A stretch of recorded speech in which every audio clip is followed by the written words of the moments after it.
বিশ্ব ব্রহ্মাণ্ডের এখানে আমরা মনে করি কেউ নর হয়েছে, কেউ নারী হয়েছে।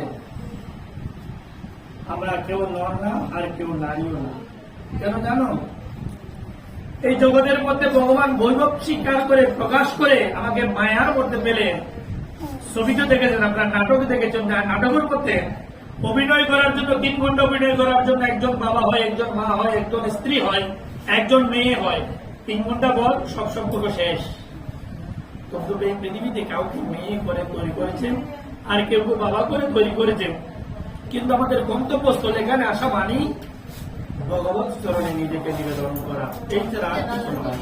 এই বলে এই জগতে যারা থাকবে, রাধারানীর আপন চরণে যারা আত্মনিবেদন করবে না, ভগবানের শিবাদের পথে যারা দেহমন সমর্পণ করবে না, তারা আবার 84 লক্ষ গুণী ভ্রমণ করবে। জয় জগন্নাথ।